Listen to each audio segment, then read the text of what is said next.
Не рассказывай это никому после просмотра.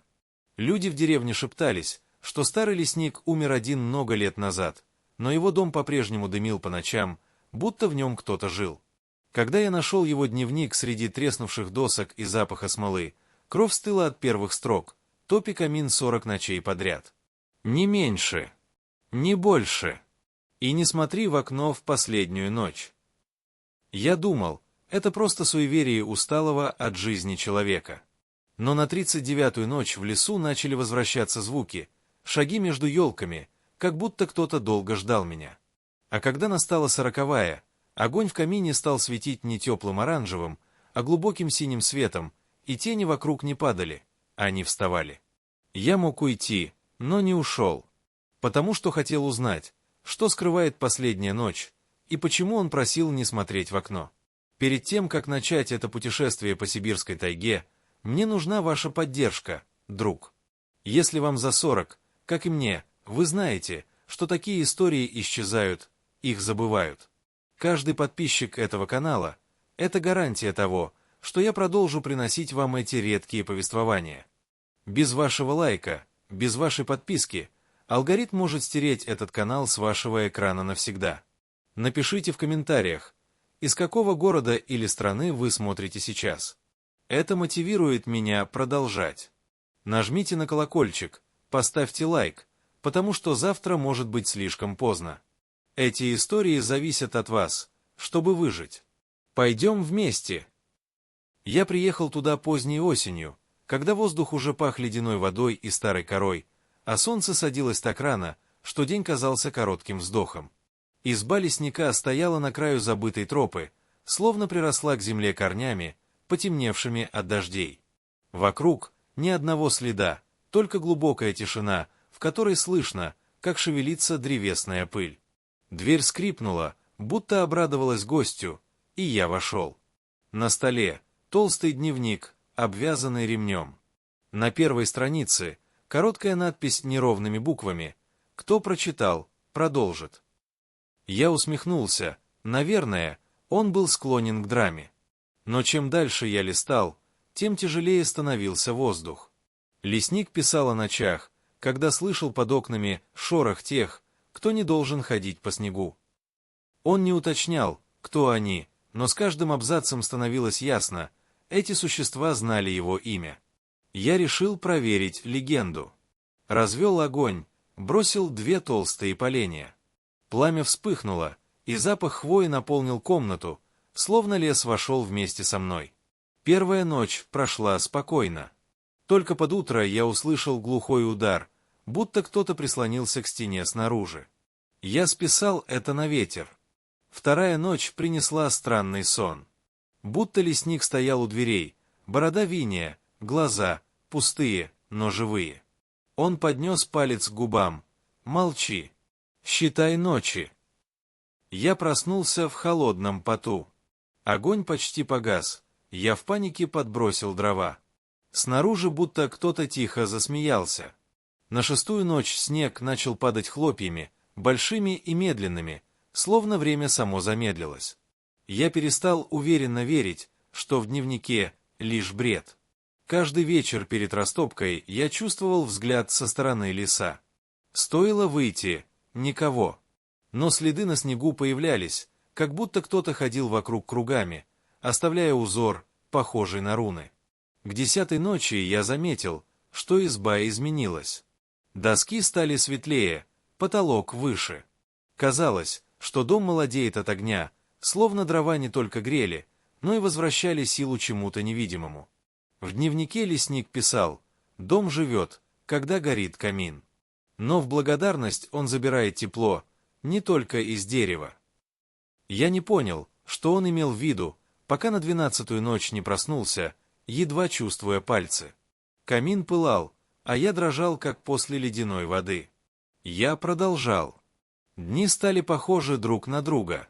Утром тишина, днем снег и серое небо, вечером страх, который сидел в груди, как зверь.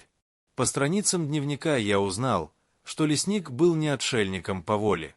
Он сторожил что-то, что нельзя было покидать без огня. Он писал: Если камин погаснет раньше 40-й ночи, они войдут. Никто не объяснял, кто они. 30-я ночь была первым разом, когда я услышал стук. Не шорох, не ветер, стук, четкий, размеренный, как в дверь. Я сидел в кресле, боясь подняться. В дневнике было написано «Не открывай». Они умеют говорить голосами тех, кого ты любил. И правда, спустя минуту я услышал голос своей матери, умершей 3 года назад. «Сынок, впусти меня, тут холодно». Я закрыл уши, но голос становился теплым, родным, почти настоящим. Я видел ее перед глазами. Если бы не огонь, я открыл бы. На 37-ю ночь на стекле проступила ладонь из инея. Снаружи метель ревела, но эта ладонь была неподвижна, словно кто-то стоял рядом долго, очень долго, ожидая. Я писал себе записки, чтобы не забывать, зачем все это. Осталось 3 ночи. Узнать правду. Не сломаться. 38-я. Тени в углах начали двигаться. Не как игра света. Они вытягивались, шептали что-то на языке, похожем на треск сухих веток. Комната казалась меньше, стены дышали. Я сидел спиной к окну и не оглядывался. 39-я. Лес ожил. Ветки били в стены, будто лес сам хотел проникнуть внутрь. Голоса снаружи умоляли, обещали, проклинали. Огонь горел синим пламенем. Последние записи лесника были почти нечитаемыми. 40-я ночь, дверь.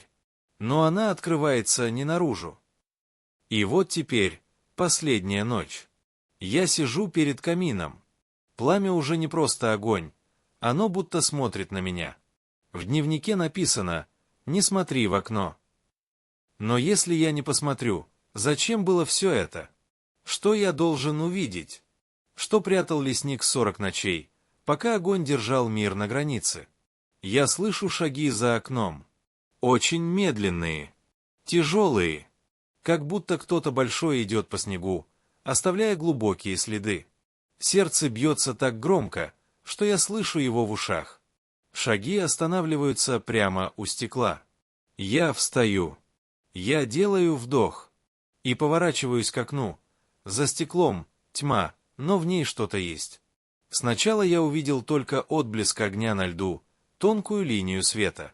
Потом 2 тусклых огонька, как глаза зверя, но они смотрели не на дом, а прямо на меня. Эти глаза были человеческими. Слишком человеческими. Я не мог отвести взгляд, хотя каждая клетка тела кричала «Не смотри». Комнаты будто не существовало, остались только я, окно и эти глаза. Огонь позади потрескивал, как будто отдалялся, уходил куда-то вглубь. Тонкая трещина побежала по стеклу, словно невидимый ноготь провел по нему изнутри. В этот момент дверь позади меня медленно скрипнула. Я не открывал ее. Я был один. Но голос, который прозвучал, я бы узнал среди тысячи. «Ты пришел за мной», — тихо сказал мужской голос. Голос лесника. Я обернулся рывком. У двери стоял он. Тот самый человек, что смотрел на меня со старых фотографий среди страниц дневника. Его одежда была покрыта инеем, лицо бледное, как снег, но глаза горели тем же синим светом, что пламя в камине. «Ты сделал то, чего не сделал никто», — произнес он, шагнув ближе. Половицы под ним не скрипели, словно он не касался земли. «Ты выдержал 39, почти 40. Я отступил. Грудь жгло от страха. «Кто они?» — прошептал я. «Кто там, за окном?» Лесник поднял руку, и огонь в камине вдруг вспыхнул выше, озарив его фигуру. Тень за его спиной вытянулась, как древнее дерево, разветвляясь прямо по стенам. «Это те, кто был здесь до нас», — сказал он. «Лес помнит все, каждую кость, что легла в его землю, каждого, кто пришел с топором и взял больше, чем должен. Мы — гости, они — хозяева». У окна послышался новый звук, как будто кто-то проводил ладонью по стеклу изнутри, оставляя белесый след инея. Но почему камин? Почему 40 ночей? Голос мой дрожал. Лесник посмотрел на огонь, словно видел в нем целую вселенную. «А это не просто огонь», — тихо ответил он. «Это дверь. Каждый полено, каждая искра — часть ключа. 40 ночей, чтобы дом вспомнил, кто его строил и что он охраняет. На 40-ю ночь дверь открывается, но только для того, кто выдержал». Он приблизился настолько, что я почувствовал холод, исходящий от него, как от зимнего озера. «Сегодня ты узнаешь правду. Но выбор за тобой». За его спиной стена начала изменяться. Доски словно дышали, выгибаясь, как ребра огромного зверя. Между щелями проступал синий свет. Не свет огня, что-то иное, глубже, пронзающее. Тишину разорвал глухой удар. Бум, как будто кто-то огромный уперся в дом снаружи. Окно выгнулось внутрь. Треснуло. «Они пришли за теплом, которое ты сжег», — сказал лесник. «Ты кормишь их огнем. И теперь они хотят больше». Он шагнул ближе. Я видел каждую ледяную каплю на его бороде. «Ты можешь открыть дверь и увидеть то, что видел я. То, ради чего я прожил здесь всю жизнь. Или можешь погасить огонь и уйти. Но если пламя умрет, дом умрет вместе с ним. И лес заберет свое». Стекло лопнуло, осколки посыпались на пол сверкающими льдинками. Из щели мелькнула темная рука, длинная, тонкая, с пальцами, будто вырезанными из ночи. Она тянулась внутрь. Я закричал, схватил полено и швырнул в огонь. Пламя взвелось так высоко, что коснулось потолка. Дом задрожал. Рука исчезла с шипением, будто ее отбросило. Лесник улыбнулся, грустно, почти по-отечески. «Вот почему я жил здесь один. Не каждый способен выдержать 40 ночей. Но ты...» Он протянул ко мне дневник. Страницы перелистывались сами, пока не остановились на последней. Запись была короткой, будто написанная в спешке. «Открой дверь, когда синий огонь станет белым». Я поднял глаза на камин и застыв. Пламя было белым. «А решай», — прошептал лесник. «Время». Дверь в избу за моей спиной закрылась сама, словно дом не хотел меня отпускать. Снаружи завыла буря, как будто 100 голосов кричали одновременно, не из ярости, а из голода. Я шагнул к двери. Рука тянется к засову. Пальцы дрожат. Белый огонь позади шепчет, будто зовет. Я чувствую, как тепло покидает дом, как каждый вдох становится холоднее. Если я открою, больше не будет пути назад. Но я все-таки медленно поднимаю засов. Металл скрипит. Я тяну дверь. И за ней не лес, а коридор, уходящий вниз, в белое сияние, будто под землями этой тайги скрыт другой мир. Лесник стоит рядом. «Добро пожаловать», — произносит он. «Теперь ты хранитель». И мы делаем шаг внутрь.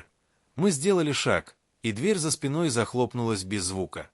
Белое сияние вокруг не слепило, но будто растворяло границы привычного.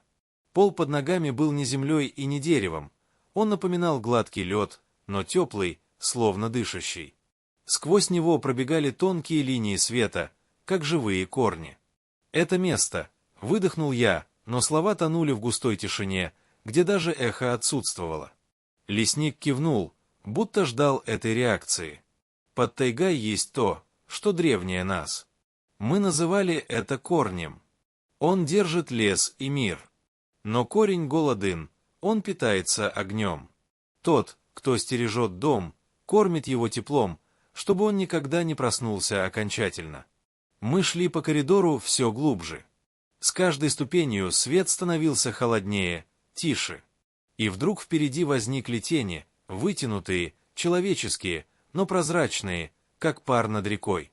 Они стояли вдоль пути, не двигаясь, не дыша, словно ждали кого-то.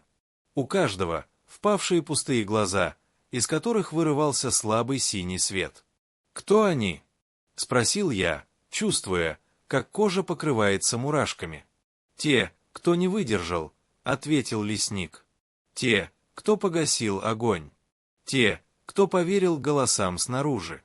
Теперь они служат корню, навеки». Тени повернули головы одновременно, как по команде. Я почувствовал, как воздух становится гуще, тяжелее. Будто они смотрели сквозь меня, видя все — страхи, слабости, сомнения. Лесник положил руку мне на плечо. Холод, как ледяная вода, пробежал по спине. Но ты прошел дальше, чем многие. Ты увидишь то, чего не видел никто. Коридор расширился, и мы оказались в огромном зале. Потолок терялся в белой мгле, а в центре зала древнее дерево, высушенное, но живое. Его корни уходили в сияющий пол, а ветви задерживались в пустоте. На коре символы, похожие на руны, переливающиеся мягким голубым светом. И вдруг я понял, оно дышит.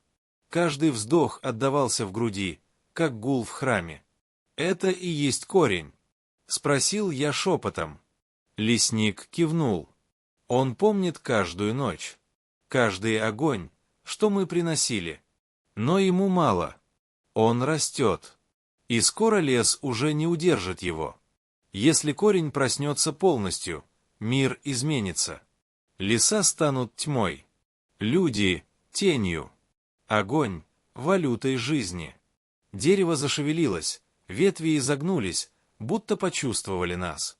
Между ими возникла щель, как огромный глаз, раскрывающийся медленно. В глубине этого зрения не было ненависти, только вечный голод. «Зачем ты привел меня?» Голос сорвался. «Почему я?»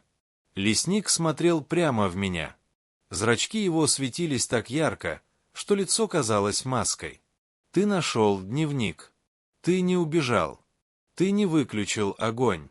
Ты выбрал путь. Значит, корень выбрал тебя». Корень вдруг издал низкий звук. Не рев, не стон, а что-то древнее, похожее на зов земли, когда талая вода идет под снегом. От звука дрогнули колени. Тени вокруг зала зашевелились, будто тянулись ближе. «Я не хочу оставаться здесь», — прошептал я.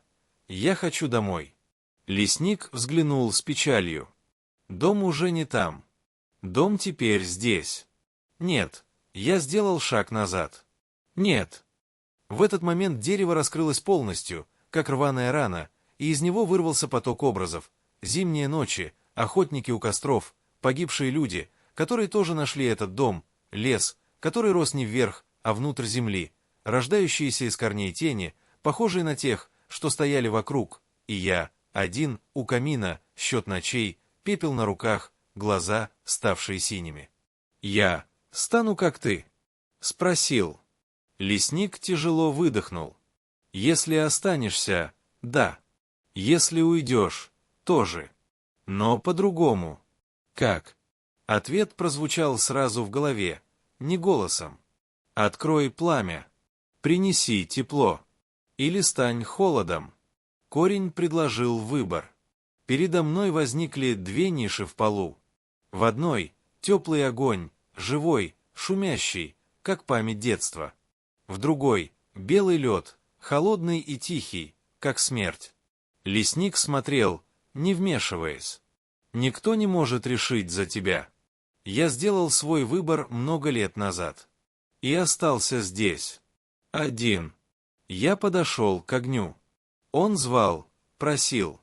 Стоило протянуть руку, и тепло окутало, напоминая дом, запах маминого пирога, летний ветер. В груди кольнуло что-то родное.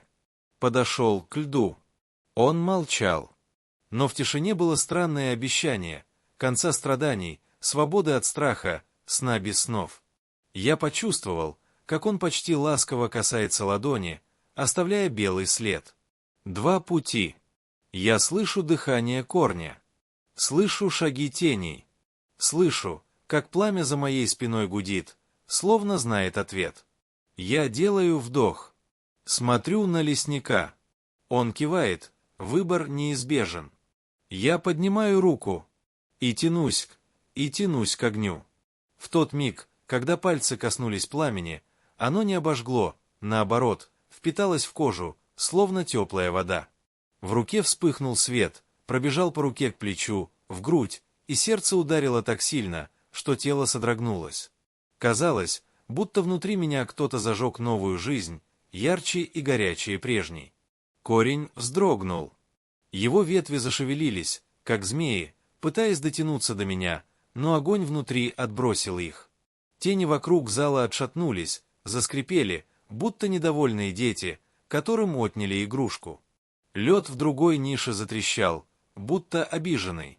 Лесник смотрел на меня широко раскрытыми глазами, в них впервые мелькнула надежда. «Ты выбрал путь хранителя», — произнес он, голос его дрогнул. «Не холода, не забвения. Ты выбрал пламя». Корень раскрылся сильнее, словно хотел поглотить нас обоих. Но свет во мне рос, пробираясь к ладоням, к венам, глазам. Мир вокруг стал ярче, я видел все четко, словно впервые. На мгновение я будто понял язык дерева, его жажду, боль, вечный голод. Оно не было злом, оно было сущностью природы, древней, как первый костер. Я поднял руку, огонь вспыхнул, превратившись в белое пламя, как у камина в последнюю ночь. Корень застонал, глухо, тяжело, и весь зал задрожал. Тени завыли, бросаясь ко мне, но от света они рассыпались пеплом. Я шагнул вперед, к сердцу дерева. Лесник смотрел, не двигаясь. «Что я должен сделать?» — спросил я. «Отдать часть себя», — тихо сказал он. «Только так огонь сможет удержать корень еще 40 лет. Ты станешь новым сторожем. Дом на поверхности, теперь твой». Я понял. Чтобы пламя жило, кто-то должен остаться. Сменить его. Лесник был здесь десятилетиями. Его лицо усталое, глаза как лед. Он давно не был полностью живым. Он ждал меня. Я подошел к корню ближе. Ветви тянулись ко мне, но уже не как враги, как ищущие тепло руки. Я протянул ладонь и коснулся ствола. В грудь ударила волна воспоминаний, чужих и моих одновременно, жизни людей, которые топили камин, одиночество, снег, голод, тихую надежду. Я видел, как первый хранитель зажег огонь, когда мир был моложе, как ночами к дому приходили тени, просили впустить, обещая прекрасное, как хранители старели, теряли себя, но держали огонь. Я увидел всех 40 ночей, на каждый корень глотал тепло, но оставлял миру рассвет. Слезы текли сами собой. Не от боли, от величия этой тяжести. «Сегодня последний день моей стражи», — сказал лесник. Голос его стал легким, прозрачным. «Ты пришел. Значит, я могу уйти». Он улыбнулся, впервые тепло. И его тело стало рассыпаться искрами, как снег, что тает под солнцем. Он исчез, будто был дымом. Я хотел крикнуть, удержать, но было поздно. Корень принял мой огонь. Он впитался в древнюю древесину, и зал озарился светом. Мир дрогнул, словно огромный зверь вздохнул, насытившись ненадолго. Передо мной возник вход назад, двери света, ведущие к дому. Я стоял один. Теперь хранитель. Путь обратно был открыт, но я знал, свободы нет. Моя жизнь теперь 40 зим, 40 ночей у камина, тепло, которое я должен отдавать, чтобы мир на поверхности жил еще чуть-чуть. Я поднялся по коридору, свет становился теплее. Дверь вывела меня прямо в избу. За окном все та же тайга, снег, ночь. Но огонь в камине горел иначе, ярче, добрее. Я чувствовал, как он связан со мной, как мое сердце стучит в ритме пламени. Я сел в старое кресло. Дневник лежал на столе. Теперь на последней странице появилась новая строка, написанная моей собственной рукой, хотя я не касался пера. «Топи камин 40 ночей подряд. На 40-ю придет следующий». Я закрыл глаза. Слышал шепот леса. Знал, они уже ищут дом. Но теперь я не боялся. Я — хранитель. И пламя во мне горело, прошел первый год. Зима тянулась дольше, чем обычно, и иногда я просыпался посреди ночи от ощущения, что кто-то стоит у окна. Но тени больше не ломились внутрь. Они просто наблюдали, как волки, что боятся огня, но помнят вкус крови. Иногда слышал их шепот под елью: «Еще не время». Я продолжал топить камин каждую ночь, не пропуская ни одной. Огонь жил во мне, и я в нем. Я почти не старел. Лицо оставалось таким же, как в тот день, когда я вошел в белый коридор, но в глазах поселился тот же синий блеск, что был у лесника. Прошло 5 лет.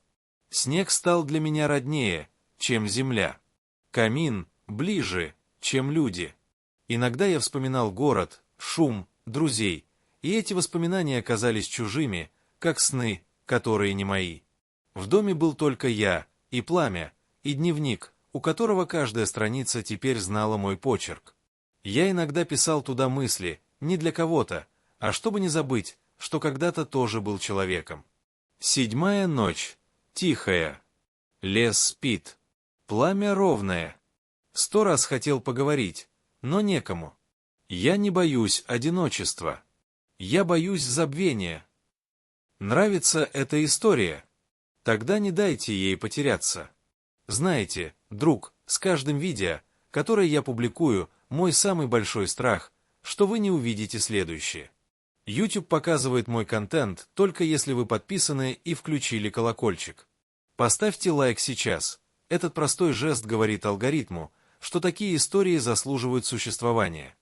Напишите в комментариях, откуда вы смотрите Россия, Бразилия, Португалия. Ваше присутствие здесь дает мне силы продолжать находить эти потерянные повествования тайги. Не исчезайте. Не оставляйте меня говорить в пустоту. Эти истории для вас. Нравится эта история? Тогда не дайте ей потеряться. Знаете, друг, с каждым видео, которое я публикую, мой самый большой страх, что вы не увидите следующее. YouTube показывает мой контент только если вы подписаны и включили колокольчик. Поставьте лайк сейчас. Этот простой жест говорит алгоритму, что такие истории заслуживают существования. Напишите в комментариях, откуда вы смотрите Россия, Бразилия, Португалия. Ваше присутствие здесь дает мне силы продолжать находить эти потерянные повествования тайги. Не исчезайте. Не оставляйте меня говорить в пустоту. Эти истории для вас. Прошло 10 лет. Я заметил перемены. Корень стал тяжелее во снах. Иногда я видел под домом трещины белого света, словно мир внизу шевелился и ждал мою слабость. Пламя требовало больше дров, больше тепла. На 20-й год я услышал первый зов. Ночью, когда ветер бился в ставни, а огонь почти угас, кто-то постучал в дверь. Тихо, 1 раз. Я подошел. Сердце билось слишком сильно для человека, что давно забыл страх. За дверью стоял путник. Лицо молодое, усталое, взгляд испуганный, но упрямый. В руках рюкзак, мокрый от снега. Он дрожал, как дрожит тот, кто видел одиночество в лесу слишком долго. «Пустите», — прошептал он.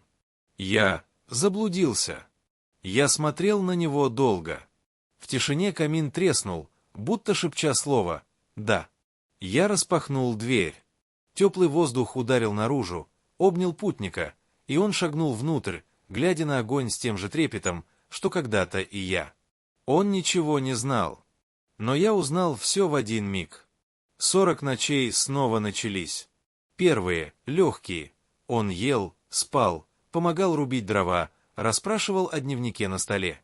Я отвечал немного, но достаточно, чтобы он остался. Люди всегда ищут тепло, когда снаружи холод, а тепло легко принять как дружбу. На 10-ю ночь, когда ветер воевал с лесом, он спросил: «Почему вы живете здесь один?» Я улыбнулся, той тихой улыбкой, которой когда-то улыбнулся мне лесник. Потому что кто-то должен. На 25-ю ночь он увидел глаза за окном. На 30-ю услышал шепот под полом. На 37-ю нашел дневник и не смог оторваться. Тени ходили ближе. Лес дышал. Огонь гудел, требуя продолжения. Наконец, 40-я ночь. Я сел в кресло, так же, как тогда сидел мой предшественник. Путник стоял, сжимая дневник, руки дрожали.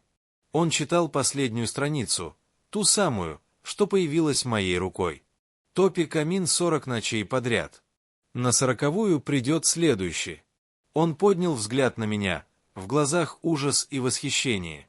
«Это вы». Я встал. Огонь во мне горел ярче, чем камин. Синий свет в глазах отражался в стекле, и я вдруг понял, я уже не человек. Но не тень. Я огонь. Тепло мира. Последний замок на двери между корнем и небом. «Теперь выбор за тобой», — сказал я, как когда-то сказал мне лесник. «Открыть дверь или погасить огонь». Он не ответил.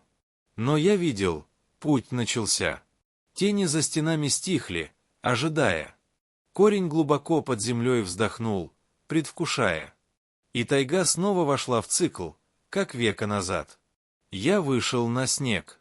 Ветер прошел сквозь меня, как если бы я был дымом над огнем.